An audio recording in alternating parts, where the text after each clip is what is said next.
কয় জুলাই সনদ। জুলাই সনদ ভর্তা করে খাবে? মানুষ ভাত পায় না, জুলাই সনদ ভর্তা করে খাবে?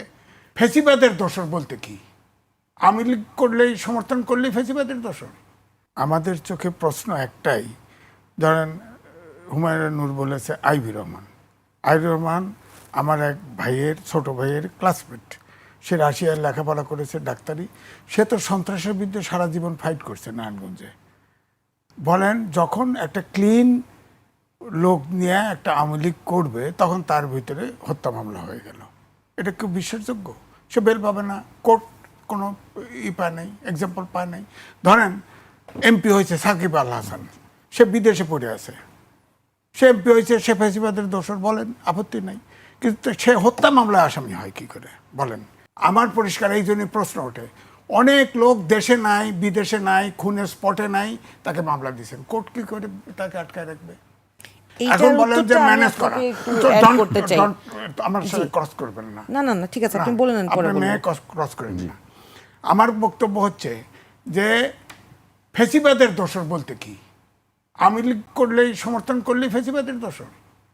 সে তো ফৌজদারি অপরাধ করতে হবে। অপরাধ যদি কোর্ট প্রমাণ না পায়, এখন যদি সে ম্যানেজ করে এবং ম্যানেজ হয়, কেউ ম্যানেজ হয়, আর কোর্ট পর্যন্ত যদি ম্যানেজ হয়, আমার কথা হলো এটা পুলিশ পর্যন্ত ধরেন যখন চার্জশিট দুর্বল করে দিছে, অর্থাৎ যে মামলা করেছে সে উড্ড করে ফেলছে মামলা, অথবা সে আপোষ করে ফেলছে, টাকা করি খা, তাহলে ম্যানেজ করা যায়, হওয়াও যায়।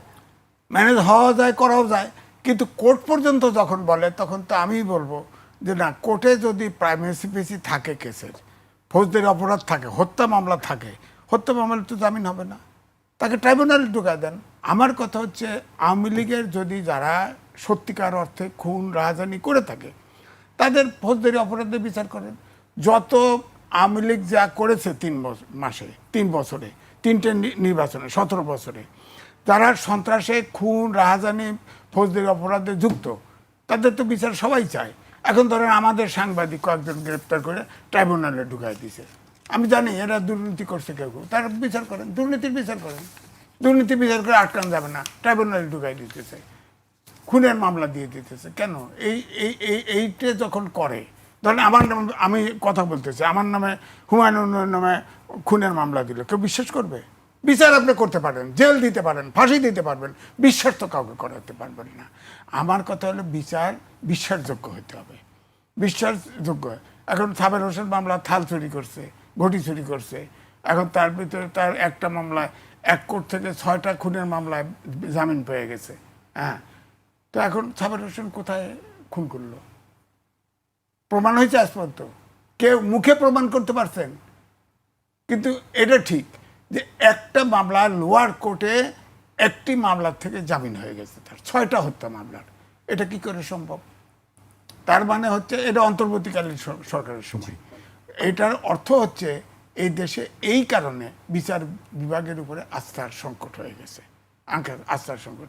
আর দুর্নীতি যেমন বলছে, দুর্নীতি, চাঁদাবাজির কথা বলছে, এই এখানে বসে আছি, এই কারণ বাজারে তো 1 কোটি থেকে 1.5 কোটি টাকা দৈনিক চাঁদাবাজি হয়। এখানের এমপিকে বলেন, আপনার যাত্রাবাড়ির সবচেয়ে বড় মার্কেট আড়ত, ওটার চাঁদাবাজি, ওটার এমপিকে জামাত।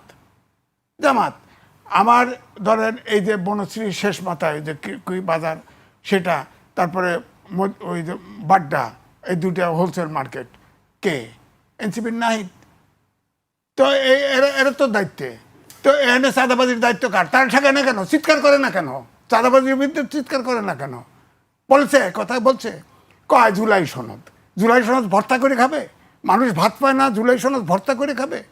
এখন ধরেন এই যে মক্তব, মাদ্রাসার সমানে ধর্ষণ, রেপ, বলাৎকার হচ্ছে, এবং ঢাকা ইউনিভার্সিটিতে পর্যন্ত সমকামিতা হচ্ছে, বলাৎকার, কন্ট্রাক্ট ম্যারেজ হচ্ছে, এটা নিয়ে কোনো কথা নাই, কোনো কথা নেই, কোনো আওয়াজ নেই। এগুলো জায়েজ।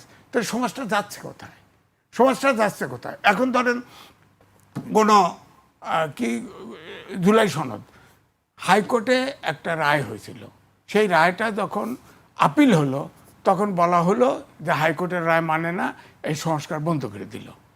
কিন্তু রায়ে যে আপিল করলো, আপিল কিন্তু বিএনপির কেউ করে নেই, বিএনপির শিশির মনিরও অ্যাডভোকেট ছিল, বুঝতে পারছেন? তো এখন এই আপিল সুপ্রিম কোর্টে আপিল খারিজ করে দিল, দিয়ে আপিলের সুপ্রিম কোর্টে যে রায় দিল, যেটা হার্ড যেগুলি 7-এর ক 7-এর খ 134 ধারা বোধ হয়, যেখানে সংশোধন করা যায়, অর্থাৎ যেগুলা সংশোধন করলে, মৌলিক সংস্কার করলে রাষ্ট্রদ্রোহী মামলায় তার মামলা হবে তার বিরুদ্ধে, সেগুলো বাতিল করে দিল। তত্ত্বাবধায়ক সরকার গণভোট রিভাইভ করে দিল, এবং তারপরে জুলাই চার্টার সহ সব সংসদের হাতে ছেড়ে দিল। এখন আপনি বলেন, যখন গণভোট চাইবেন তখন বলেন আপনি সুপ্রিম কোর্টের রায় মানেন না, এটা বলছে কোনোদিন? বলছে এখন আপনি অভ্যুত্থানের শক্তি সব মাঠে যা করতেছেন, গণভোট বাস্তবায়ন করে না। এখন গণভোটে আপনার 12 সদস্য বিশিষ্ট কমিটির প্রস্তাব দিছে, এখন কয় বিরোধী দলের প্রধান বলছে যে ঠিক আছে করেন, কিন্তু অর্ধেক অর্ধেক রাখেন। কেন অর্ধেক অর্ধেক রাখবে? কোথায় 3 গুণ সদস্য মহিলা নারী সহ, বলেন 3 গুণ সদস্য, এখন তারা রাখবেন, রাখছে 12-5 জন আর যায় নাই, অ্যাটেন্ড করে নাই। তো অ্যাটেন্ড করলে যদি তারা কোনো প্রস্তাব দিত, কোনো সংস্কারে যদি আপনার আপত্তি করত, সেটা যুক্তি করলে সেটা অবশ্যই মাঠে বলবে।